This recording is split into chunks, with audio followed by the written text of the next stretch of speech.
오늘 본문 말씀을 살펴보면 이러합니다. 오늘 아침 일찍 예수님께서 성전 뜰에서 말씀을 가르치고 계셨습니다. 그때였습니다.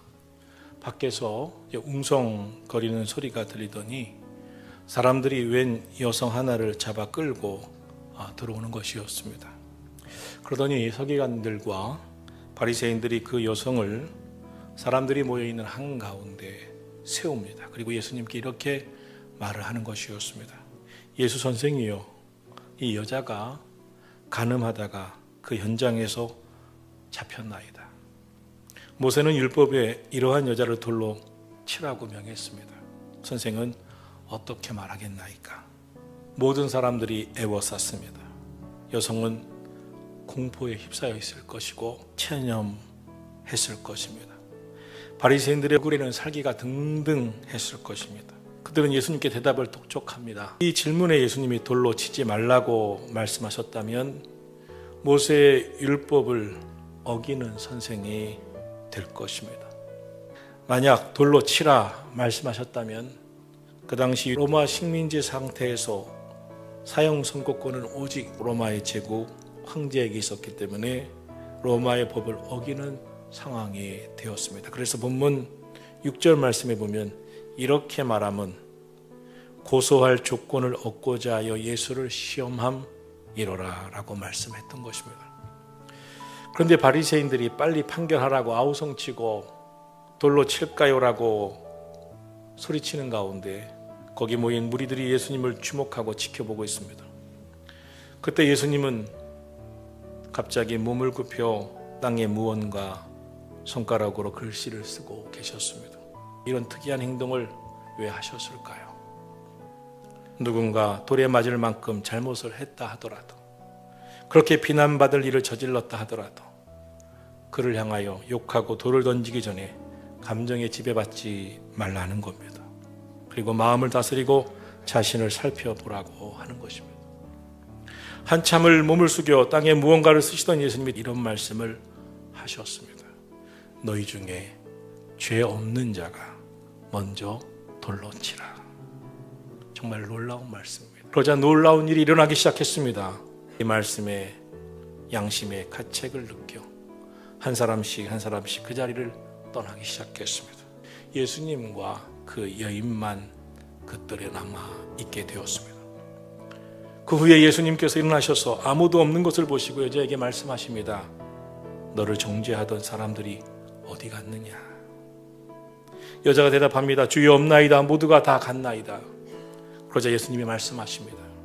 이르시되 나도 너를 정죄하지 아니하노라. 그러므로 이제 가라. 그리고 다시는 죄를 범하지 말라. 그럼 오늘 말씀에서 주님께서 하시고자 하신 말씀은 무엇일까요? 첫째로 이 세상에는 어느 누구도 다른 사람을 돌로 칠 자격을 갖춘 사람은 없다는 겁니다. 즉 이 세상에는 죄 없는 자가 없다는 것입니다. 예수님은 말씀하셨습니다. 너희 중에 죄 없는 자가 먼저 돌로 쳐라. 사실 세상에 죄 없는 자가 어디 있습니까? 우리 중 누구라도 돌로 치거나 돌에 맞을 것을 원치 않으신 것입니다. 예수님이 진정 원하시는 것은 죽이는 것이 아니라 살리는 것입니다. 예수님은 우리를 구원하기 위해서 하나님 아버지의 뜻을 따라 이 땅에 오셔서 십자가에 못 박히셨습니다.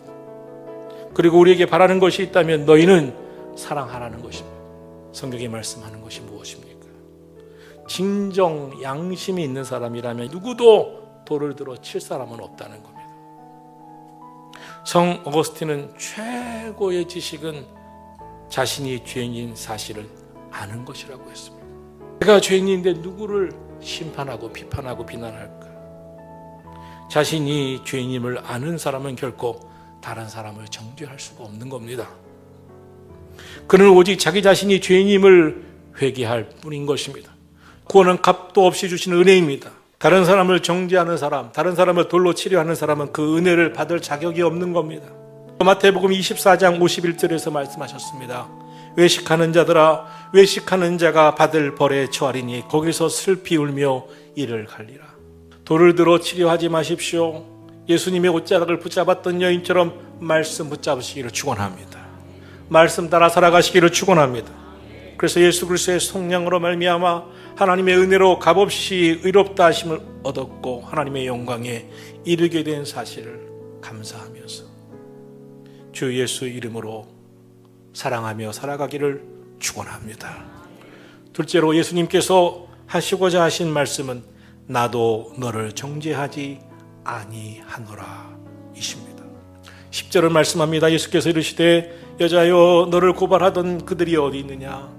너를 정죄한 자가 없느냐? 대답하되 주여 없나이다.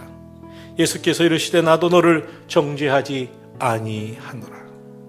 세상에서 정죄할 수 있는 자격이 있는 사람은 누구입니까? 아무도 없습니다. 죄를 지은 인간이 누구를 정죄할 수 있겠습니까? 오직 할 수 있다면 주님이실 것입니다. 그런데 주님도 말씀하셨습니다. 나도 너를 정죄하지 아니하노라. 예수님에게는 사함만이 용서만이 있습니다. 주님은 사랑의 하나님, 용서의 하나님이십니다. 아직도 정죄의식에 사로잡혀 고통하고 몸부림치고 계십니까? 누군가를 정죄하는 마음으로 가득하십니까? 아니, 스스로 정죄의식에 사로잡혀 있습니까? 십자가에서 우리의 죄를 대속하신 예수 그리스도의 피로 우리의 모든 죄가 사함받았음을 믿으신다면 정죄의식에서 자유하기를 축원합니다. 정죄하지 마시기를 축원합니다. 누가복음 6장 37절을 말씀합니다. 정죄하지 말라. 너희가 정죄하지 않는다면 너희가 정죄를 받지 않을 것이다. 용서하라. 그러면 너희가 용서를 받을 것이다. 예수님께서 그러하셨던 것처럼 정죄해서 죽이는 자리에 서지 마시고 살리는 자, 사랑하는 자, 소망을 주는 자가 되기를 주의 이름으로 축원합니다. 셋째로 예수님께서 하시고자 하신 말씀은 가서 다시는 죄를 범하지 말라는 것입니다. 11절입니다. 예수께서 이르시되 가서 다시는 죄를 범하지 말라 하시니라. 기독교는 본 어게인, 다시 태어나는 종교입니다. 다시가 있는 종교입니다. 사람은 누구나 실패하고 누구나 넘어지고 누구나 패배하기도 합니다. 관계의 실패, 공부의 실패, 가정의 실패, 사업의 실패, 신앙생활에 실패가 있습니다. 그러나 진짜 중요한 것은 실패가 아니라 실패를 교훈 삼아 다시 일어서는 것입니다. 오늘 예수님은 말씀하십니다. 다시는 그 실패를 디딤돌 삼아 성장하고 성숙하자는 것입니다. 하나님은 우리가 실패했다고 해서 좌절하고 절망하고 포기하라고 하지 않으십니다. 우리가 실패했다고 버리지 않으십니다.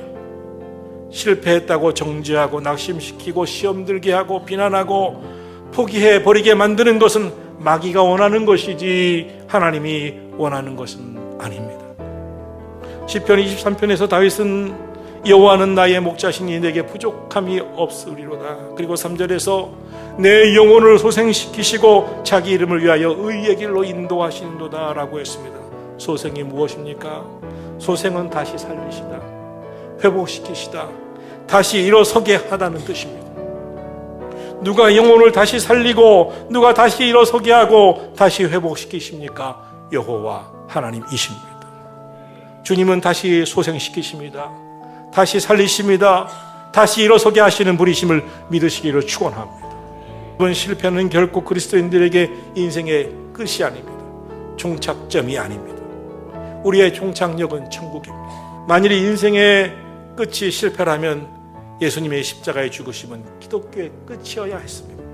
그러나 어떻게 되었습니까? 부활이 있었습니다. 십자가는 영원한 승리로 나아가는 부활의 역사의 시작이었습니다. 영원한 승리로 나아가게 하는 디딤돌이었습니다. 하나님은 우리의 실패를 통해 하나님께 더 가까이, 더 깊이 나아가기를 원하십니다. 하나님은 주님 앞에 나와 진심으로 자신의 죄를 회개한 죄를 절대로 버리지 않으십니다. 다시 소생시키시고 다시 일어서게 하시고 회복시키시고 의의 길로 인도하여 주시는 도다. 혹시 학업의 실패, 직장의 실패, 관계의 실패, 가정의 실패, 사업의 실패, 경제적인 실패로 자신의 삶이 산산조각 났다고 생각하시는 분들이 있으십니까? 깨어진 그릇과 같은 인생일지라도 주님이 회복시키지 못할 그릇은 없습니다. 주님은 다시 소생시켜 주십니다. 주님은 토기장이십니다. 우리 모두가 주님의 손으로 온전히 회복된 그릇들이 되기를 주님의 이름으로 축원합니다. 그러므로 주님의 은혜로 앞으로 더욱 주님을 드러내고 주님께 영광 돌리는 복된 인생이 되시기를 예수님의 이름으로 축원합니다.